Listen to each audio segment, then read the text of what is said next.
DC office থেকে নিখোঁজদের একটা তালিকা এই থানায় যাচাই বাছাইয়ের জন্য একটু পাঠানো হয়েছে। তো যাচাই বাছাই করা হচ্ছে যে নিখোঁজ তারা কিভাবে হয়েছে, অথবা ওইখানে কোন প্রেক্ষিতে গেছে, অথবা কিভাবে তার পরিবারের লোক জানতে পারলো যে সে এই ঘটনাস্থলে গেছে, এবং আদৌ অন্য কোনো আবার কিছু আছে কিনা যে অন্য কোনোভাবে নিখোঁজ হলো বাট এদিকে চলে আসছে কিনা। এটা একটু সমস্যা সাপেক্ষ বিষয়, সেই হিসেবে এই বিভিন্নভাবে যাচাই বাছাই করা হচ্ছে এবং যারা তথ্য দিচ্ছে তাদের কাছ থেকে আবারও শোনা হচ্ছে যে কীভাবে সে জানতে পারছে যে এখানে নিখোঁজ হয়েছে।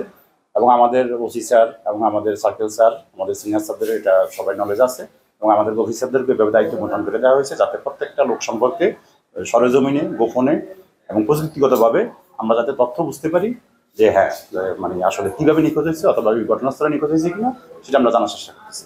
এটা কাজ চলতেছে, খুব শীঘ্রই শেষ হয়ে যাবে আশা করি।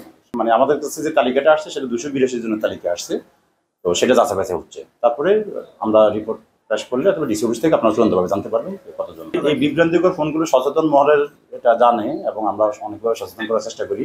যখন কেউ নিখোঁজ হয় এবং কোনোভাবে হারানো বিজ্ঞপ্তি দেয় কোনো পত্রিকায় অথবা ফেসবুকে, তখন একজন অসাধু চক্র আছে তাদেরকে ব্ল্যাকমেল করে যে আপনাদের লোক আছে, আমরা এখানে আছে, চিকিৎসাধীন আছে, অমুক জায়গা আছে। এটা শুধু এই ক্ষেত্রে না, যে কোনো একটা নিখোঁজের ঘটনা ঘটলে সেক্ষেত্রে এই ধরনের ফোন আসে, একটা প্রতারক চক্র সক্রিয় হয় তাদের কাছ থেকে বুলিয়ে বালিয়ে কিছু টাকা আদায় করার জন্য।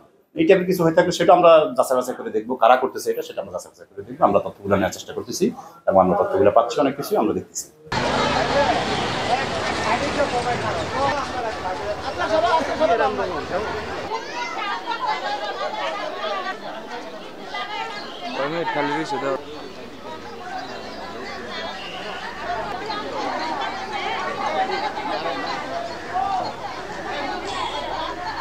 আমার মোবাইল বাজে কালকে একটু বলেন তো, কালকে মোবাইল এখনো বাজে।